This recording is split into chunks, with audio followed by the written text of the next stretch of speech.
पूरा देश स्वामी विवेकानंद जी को याद कर रहा है, स्वामी जी को प्रणाम कर रहा है। स्वामी विवेकानंद को देश के नौजवानों पर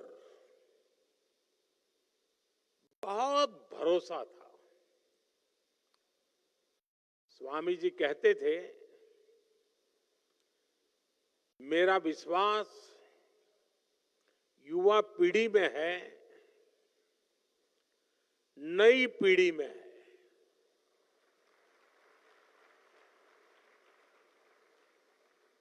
स्वामी जी कहते थे, मेरे कार्यकर्ता नौजवान पीढ़ी से आएंगे, सिंहों की भांति वे हर समस्या का समाधान निकालेंगे।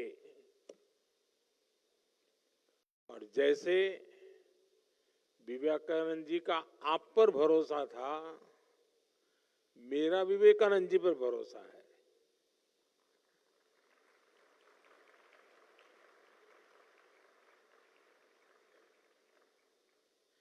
मुझे उनकी कही हर बात पे भरोसा है। उन्होंने भारत के नौजवानों के लिए जो सोचा है, जो कहा है, मेरा उसमें अंधविश्वास है।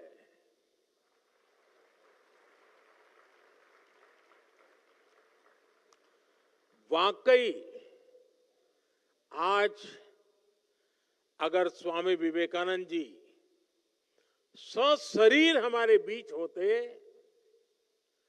तो 21वीं सदी के युवा की इस जागृत शक्ति को देखकर, आपके सक्रिय प्रयासों को देखकर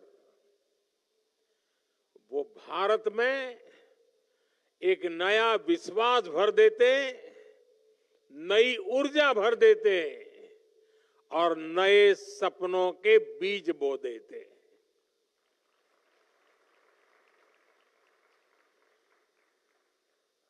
साथियों, आप लोग ये भारत मंडपम में है,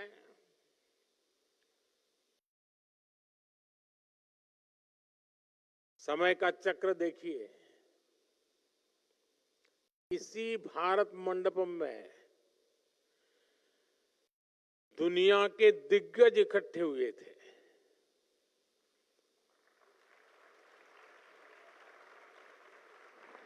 और वे दुनिया का भविष्य क्या हो उस पर चर्चा कर रहे थे।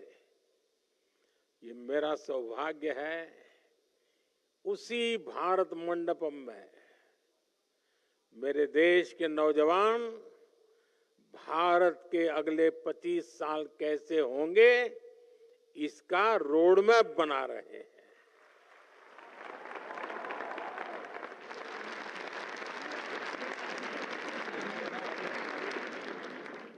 साथियों, कुछ महीने पहले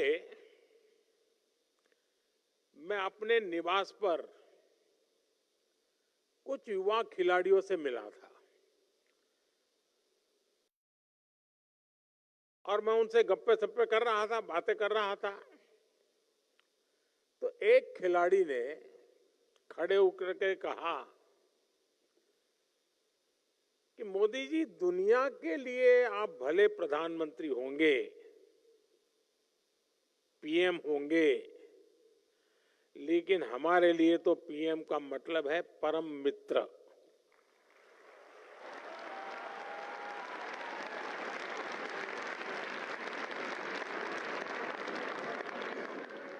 साथियों, मेरे लिए मेरे देश के नौजवानों के साथ मित्रता का वो ही नाता है, वो ही रिश्ता है। और मित्रता की सबसे मजबूत कड़ी होती है विश्वास। मुझे भी पर आप पर बहुत विश्वास है। इसी विश्वास ने मुझे मेरा युवा भारत यानी माय भारत के गठन की प्रेरणा दी। इसी विश्वास ने विकसित भारत यंग लीडर डायलॉग का आधार बनाया। मेरा यह विश्वास कहता है, भारत की युवा शक्ति का सामर्थ्य भारत को जल्द से जल्द विकसित राष्ट्र बनाएगा। साथियों, आंकड़ों का जो जोड़ भाग करते रहते हैं, उनको लगता होगा ये सब बहुत मुश्किल है, लेकिन मेरी आत्मा कहती है, आप सबके भरोसे से कहती है कि लक्ष्य बड़ा जरूर है, लेकिन असंभव नहीं है।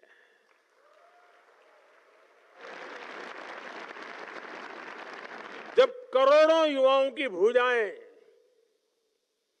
विकास रथ के पहिए को आगे बढ़ा रही है, तो हम जरूर लक्ष्य पर पहुंचकर रहेंगे। साथियों, कहते हैं इतिहास हमें भी सीख देता है, हमें प्रेरणा भी देता है। दुनिया में ऐसे अनेक उदाहरण हैं जब किसी देश ने, किसी समुदाय ने, समूह ने बड़े सपने, बड़े संकल्पों के साथ एक दिशा में चलना शुरू किया, मिलजुल करके चलना शुरू किया और कभी भी लक्ष्य को भूले बिना चलते रहना तय किया। और इतिहास गवाह है कि वो सपनों को सिद्ध कर करके ही रहे, उन्होंने हासिल करके दिखाया।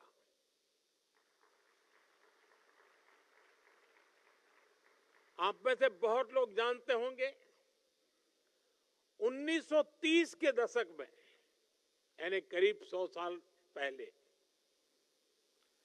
अमेरिका भीषण आर्थिक संकट में फंस गया था।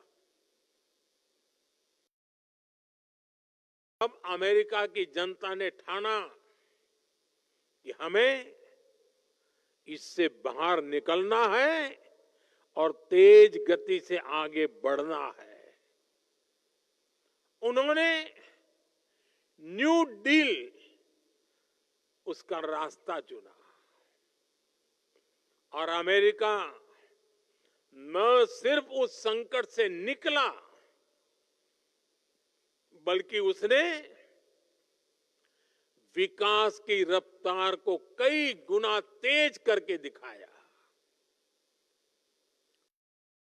ज्यादा समय नहीं, 100 साल। एक समय था जब सिंगापुर बेहाल था, एक मछुआरों का छोटा सा गांव हुआ करता था। वहां जीवन की मूल सुविधाओं तक का संकट था। सिंगापुर को सही नेतृत्व मिला और जनता के साथ मिलकर के सबने तय किया कि हम अपने देश को विकसित राष्ट्र बनाएंगे। वो नियमों से चले, अनुशासन से चले, सामूहिकता के भाव से चले और कुछ ही सालों में सिंगापुर एक ग्लोबल फाइनेंशियल और ट्रेड हब बनकर छा गया। दुनिया में ऐसे बहुत सारी देश हैं, घटनाएं हैं, समाज है, समूह है। हमारे देश में भी अनेक ऐसे उदाहरण रहे हैं। भारत के लोगों ने आजादी का संकल्प लिया, अंग्रेज सल्तनत की ताकत क्या नहीं थी, उनके पास क्या नहीं था, लेकिन देश उठ खड़ा हुआ, आजादी के सपने को जीने लगा, आजादी प्राप्त करने के लिए जूझने लगा, जीवन आहूत करने के लिए निकल पड़ा और भारत के लोगों ने आजादी हासिल करके दिखाई।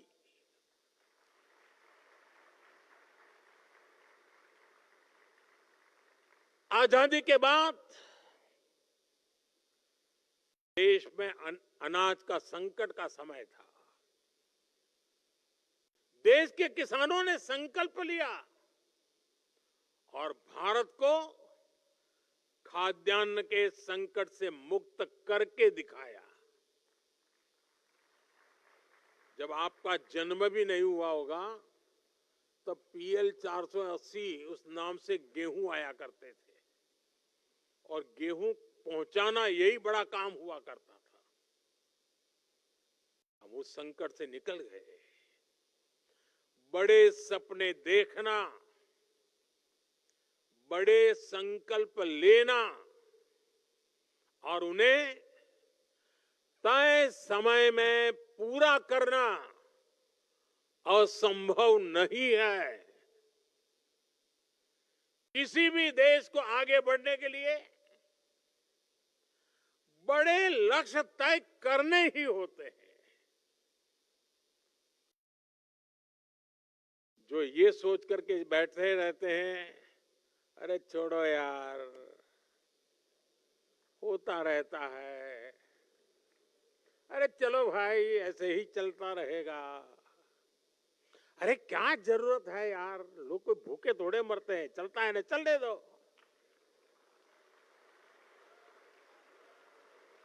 अरे कुछ बदलने की क्या जरूरत है, काहे को सर खपाते हो यार। जो लोग इस भावना में दिखते हैं ना, वो चलते फिरते हैं लेकिन मरी हुई लाश से ज्यादा कुछ नहीं होते हैं। वो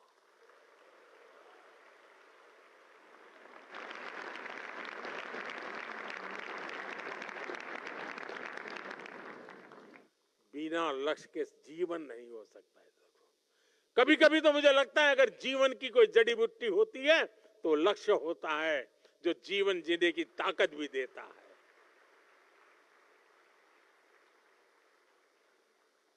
जब सामने एक बड़ा लक्ष्य होता है तो हम पूरी ताकत उसको पाने के लिए लगा देते हैं।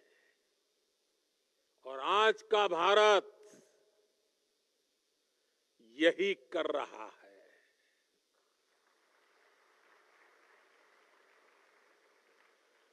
साथियों, बीते 10 वर्षों में भी हमने संकल्प से सिद्धि के कितने ही उदाहरण देखे हैं।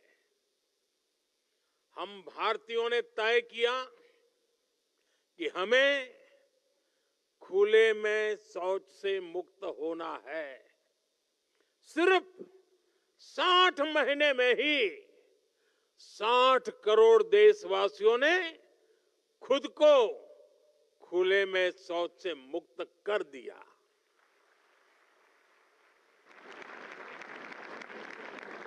भारत ने हर परिवार को बैंक अकाउंट से जोड़ने का लक्ष्य रखा। आज भारत का करीब करीब हर परिवार बैंकिंग सेवा से जुड़ चुका है। भारत ने गरीब महिलाओं की रसोई को धुएं से मुक्त करने का संकल्प लिया। हमने 10 करोड़ से अधिक गैस कनेक्शन देकर इस संकल्प को भी सिद्ध किया। आज कितने ही सेक्टर्स में भारत अपने लक्ष्यों को तय समय से भी पहले हासिल करके दिखा रहा है। आपको कोरोना का समय याद होगा। दुनिया वैक्सीन के लिए परेशान थी। कहा जा रहा था कि कोरोना की वैक्सीन बनाने में बरसों लग जाएंगे, लेकिन भारत के वैज्ञानिकों ने समय से पहले वैक्सीन बनाकर दिखा दी। कुछ लोग कहते थे भारत में सबको कोरोना वैक्सीन लगने में पता नहीं 3 साल, 4 साल, 5 साल लग जाएंगे, लेकिन हमने दुनिया का सबसे बड़ा वैक्सीनेशन अभियान चलाया और रिकॉर्ड समय में सबको वैक्सीन लगाकर दिखा दिया। आज दुनिया भी भारत की ये गति देख रहा है। हमने ग्रीन एनर्जी को लेकर G20 में एक बड़ा कमिटमेंट किया था। भारत दुनिया का पहला ऐसा देश बना जिसने पेरिस कमिटमेंट को पूरा किया, और वो भी तय समय से कितने साल पहले? 9 साल पहले।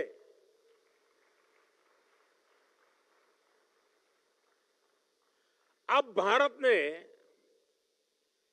2030 तक पेट्रोल में 20% इथेनॉल ब्लेंडिंग का टारगेट रखा है।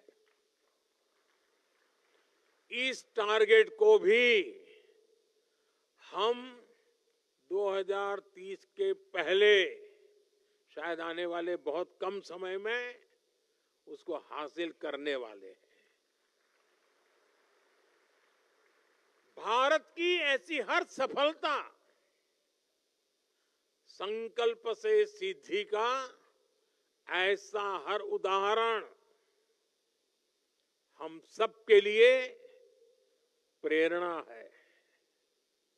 ये सफलता हमें विकसित भारत के लक्ष्य के प्रति हमारी कमिटमेंट और लक्ष्य के प्रति हमारी करीब जाने की गति तेज कर देती है। साथियों, इस विकास यात्रा में हमें एक बात कभी नहीं भूलनी है। हमें याद रखना है, बड़े लक्ष्य रखना और उन्हें हासिल करना ये सिर्फ किसी एक सरकारी मशीनरी का काम नहीं है।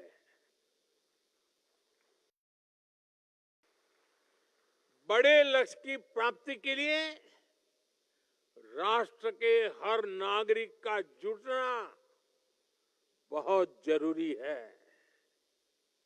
और इसके लिए हमें मंथन करना होता है, दिशा तय करनी होती है। और जैसा आज सुबह जब मैं आपके प्रेजेंटेशन देख रहा था, तो बीच बीच में जब बातें करते हुए मैंने एक बार बताया था कि जितने लाखों लोग इस पूरी प्रक्रिया में जुड़े हैं, मतलब विकसित भारत की ओनरशिप ये मोदी की नहीं, आपकी भी बन गई है।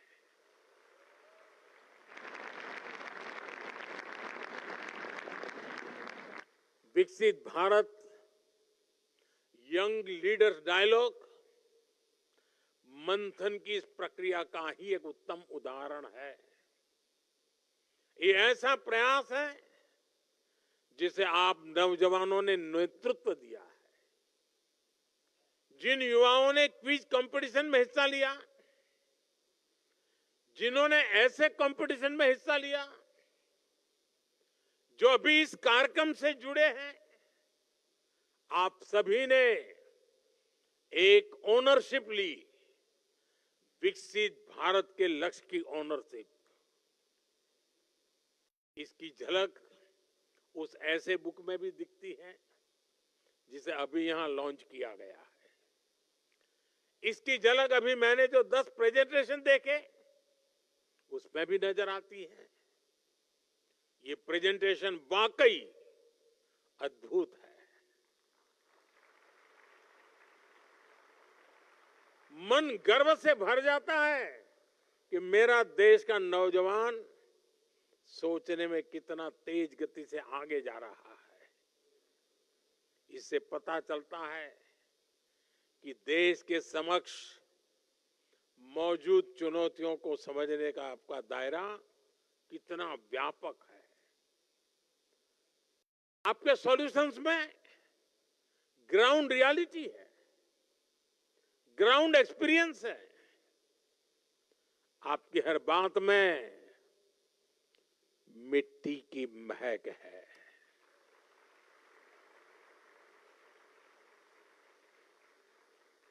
भारत के युवा एसी के बंद कमरों में बैठकर नहीं सोच रहे। भारत के युवा की सोच का विस्तार आसमान से भी ऊंचा है।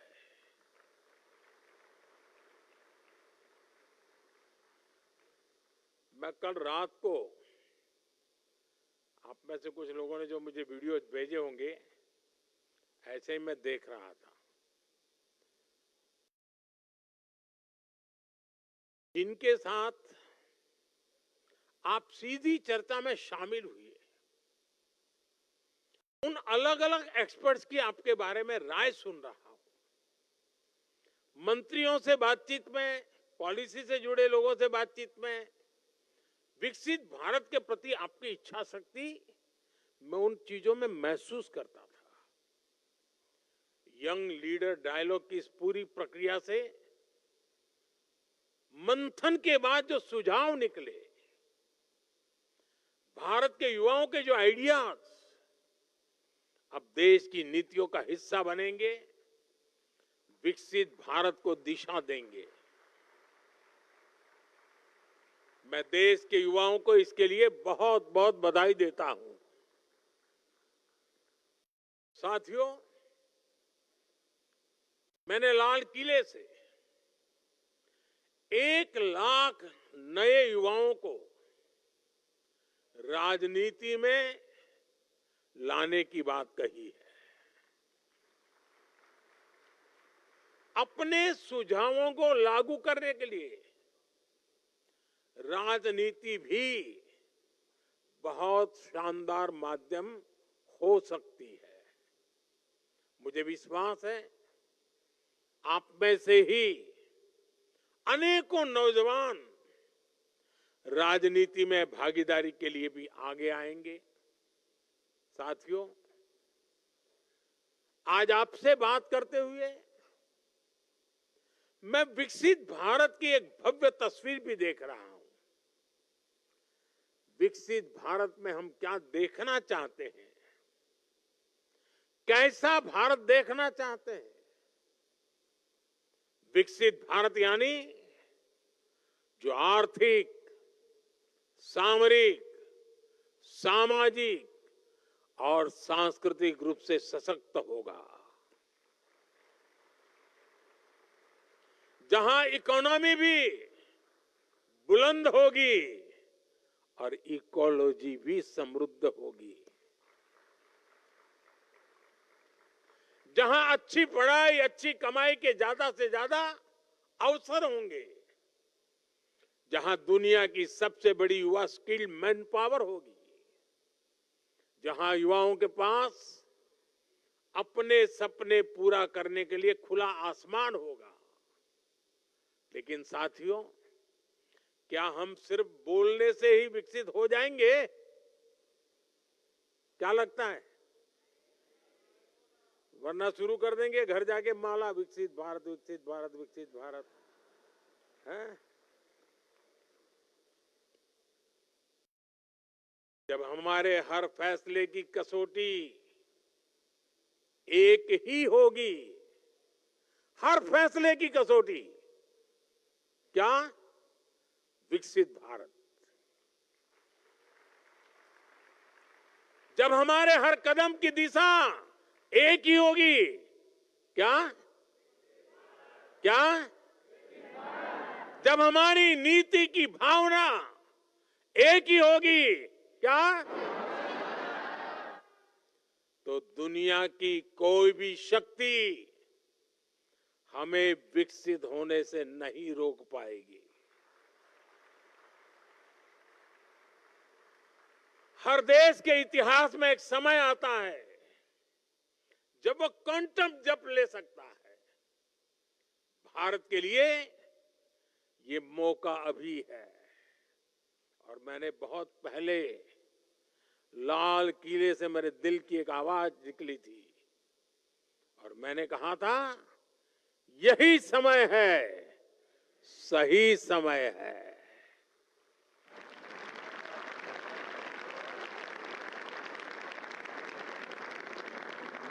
आज दुनिया के अनेक बड़े देशों में सीनियर सिटीजन्स की संख्या तेजी से बढ़ रही है और आने वाले अनेक दशकों तक भारत दुनिया का सबसे युवा देश रहने वाला है। बड़ी बड़ी एजेंसियां कह रही हैं कि भारत की जीडीपी में बड़ी बढ़ोतरी युवा शक्ति ही सुनिश्चित करेगा। ईसाई युवा शक्ति पर देश के महान मनीषियों ने इतना अगाध विश्वास किया है। महर्षि अरबिंदो ने कहा था, भविष्य का सामर्थ्य आज के नौजवानों के हाथों में है। गुरुदेव टैगोर ने कहा था, युवा शक्ति जरूर सपने देखे और उन्हें पूरा करने के लिए जीवन खपा दे। होमी जहांगीर भाभा कहते थे, युवाओं को नए नए प्रयोग करने चाहिए क्योंकि युवा हाथों से ही इनोवेशन होता है। आज आप देखिए, दुनिया की कितनी ही बड़ी कंपनियां उसको भारत के युवा ही चला रहे हैं। भारतीय युवाओं के सामर्थ्य की पूरी दुनिया मुरीद है। हमारे सामने 25 साल का गोल्डन पीरियड है, अमृत काल है और मैं पूरी तरह से आत्मविश्वास से भरा हूं। भारत की युवा शक्ति विकसित भारत का सपना जरूर साकार करेगी। सिर्फ 10 साल में आप युवाओं ने भारत को स्टार्टअप की दुनिया में टॉप 3 देशों में ला करके खड़ा कर दिया।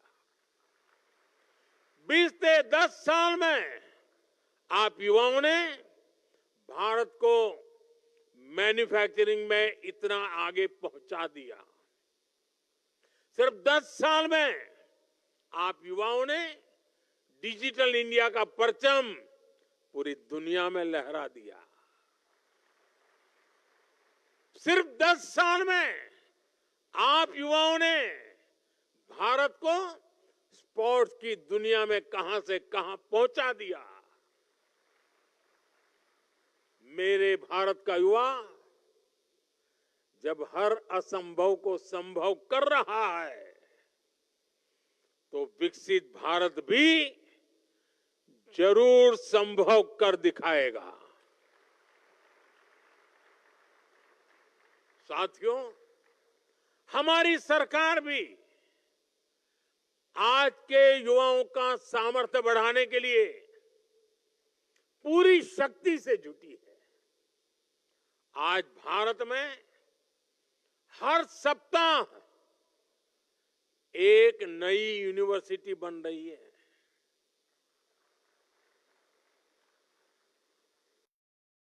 आज भारत में हर दिन एक नई आईटीआई की स्थापना हो रही है। आज भारत में हर तीसरे दिन एक अटल टिंकरिंग लैब खोली जा रही है। आज भारत में हर दिन 2 नए कॉलेज बन रहे हैं। आज देश में 23 आईआईटीज हैं। सिर्फ एक दशक में ट्रिपल आईटी की संख्या 9 से बढ़कर के 25 हो चुकी है। आईआईएम्स की संख्या 13 से बढ़कर 21 हो चुकी है। 10 साल में एम्स की संख्या में 3 गुना वृद्धि हुई है। 10 साल में मेडिकल कॉलेजों की संख्या भी करीब करीब 2 गुनी हो गई है। आज हमारे स्कूल हो, कॉलेज हो, यूनिवर्सिटीज हो, क्वांटिटी हो या फिर क्वालिटी, हर स्तर पर शानदार परिणाम दिख रहा है। साल 2014 तक भारत के केवल 9 higher education institution QS ranking में आते थे। आज ये संख्या 46 है। भारत की शिक्षा संस्थानों का बढ़ता हुआ ये सामर्थ्य विकसित भारत का बहुत बड़ा आधार है। साथियों, कुछ लोगों को लग सकता है कि 2047 तो अभी बहुत दूर है, इसके लिए अभी क्या काम करना। लेकिन उस सोच से भी हमें बाहर निकलना है। विकसित भारत की इस यात्रा में हमें हर रोज नए लक्ष्य बनाने हैं, उसे प्राप्त करना है। वो दिन दूर नहीं जब भारत दुनिया की तीसरी सबसे बड़ी इकोनॉमी का लक्ष्य हासिल करेगा।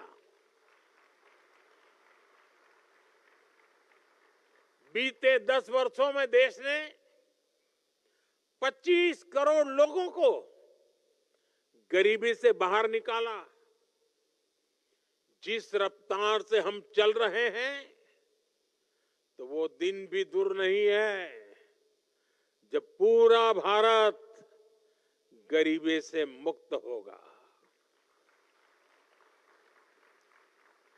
इस दशक के अंत तक भारत ने 500 गीगावाट रिन्यूएबल एनर्जी कैपेसिटी पैदा करने का लक्ष्य रखा है।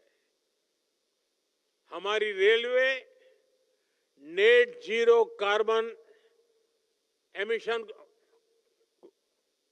प्राप्त करने इस दिशा में 2030 तक अचीव करना है। साथियों, हमारे सामने एक बहुत बड़ा लक्ष्य अगले दशक में ओलंपिक्स के आयोजन का भी है।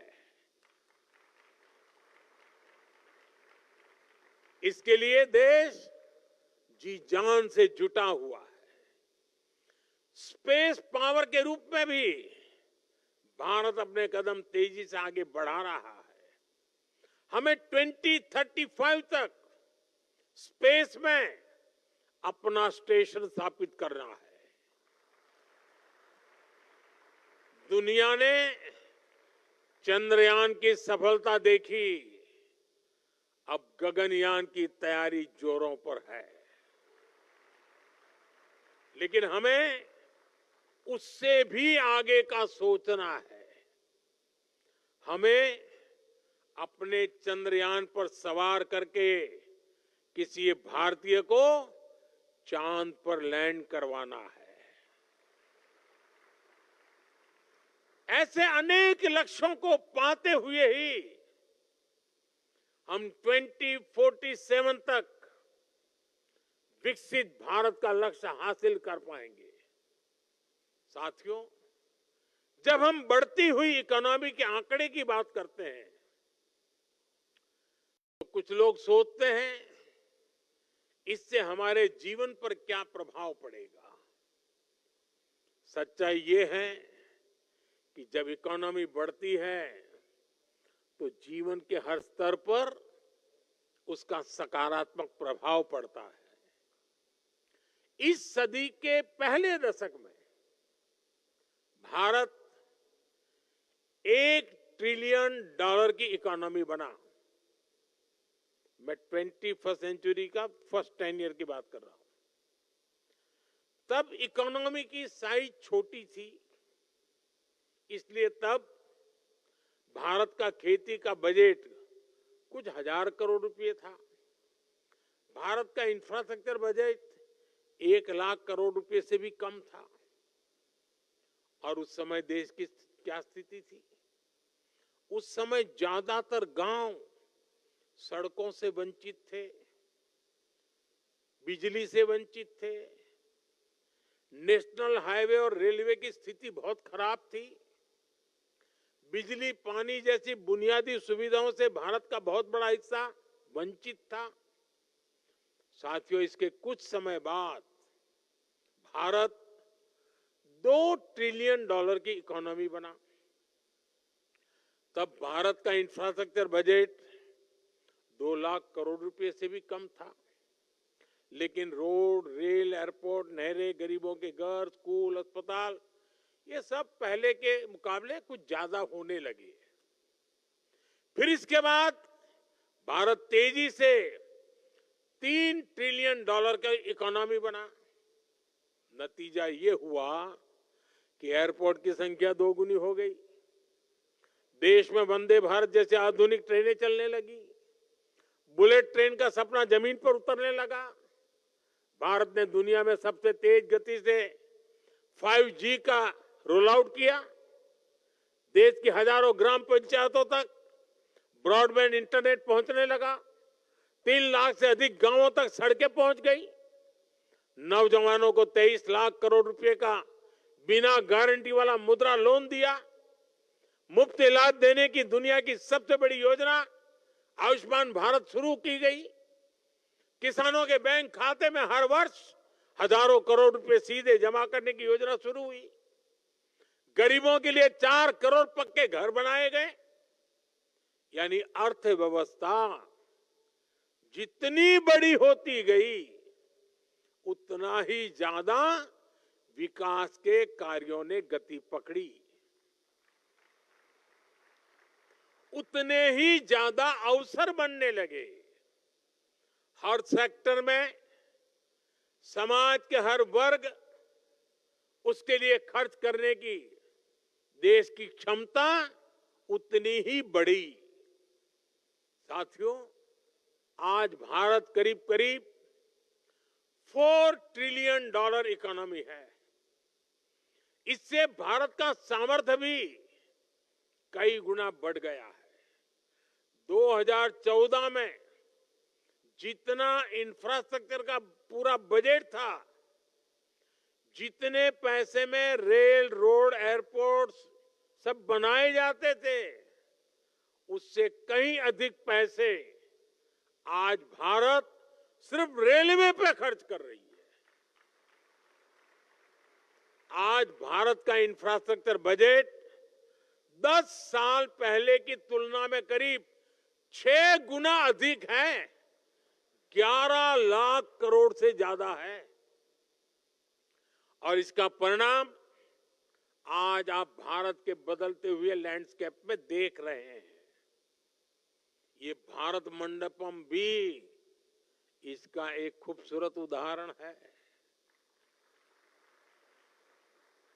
आप में से कोई लोग पहले अगर यहाँ प्रगति मैदान में आए हो तो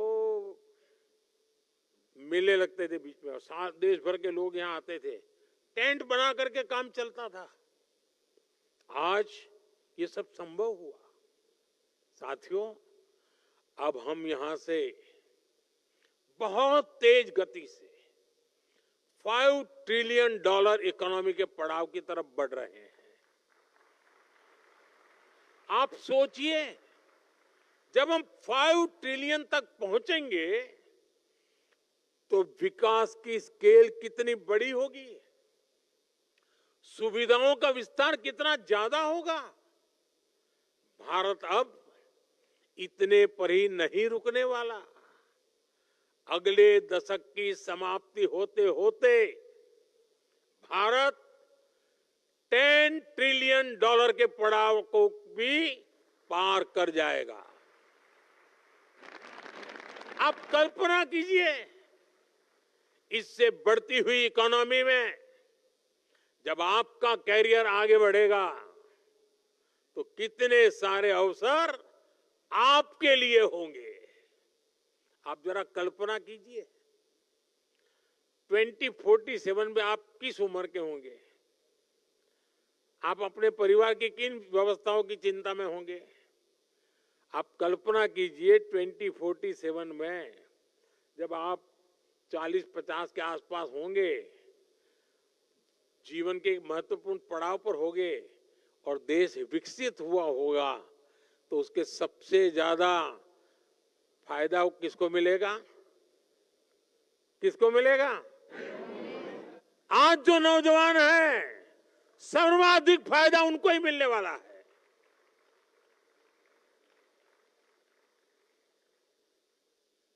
और इसलिए मैं आज आपको पूरे विश्वास से कह रहा हूं, आपकी पीढ़ी न सिर्फ देश के इतिहास का सबसे बड़ा परिवर्तन करेगी, बल्कि उस परिवर्तन की सबसे बड़ी लाभार्थी भी होगी।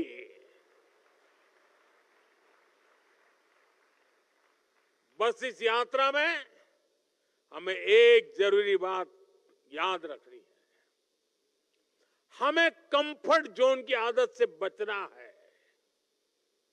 यह स्थिति बड़ी खतरनाक होती है। आगे बढ़ने के लिए कंफर्ट जोन से बाहर आकर रिस्क उठाना जरूरी है।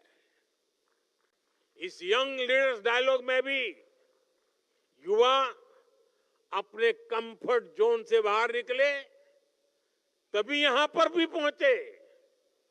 यही जीवन मंत्र आपको सफलता की नई ऊंचाई पर ले जाएगा।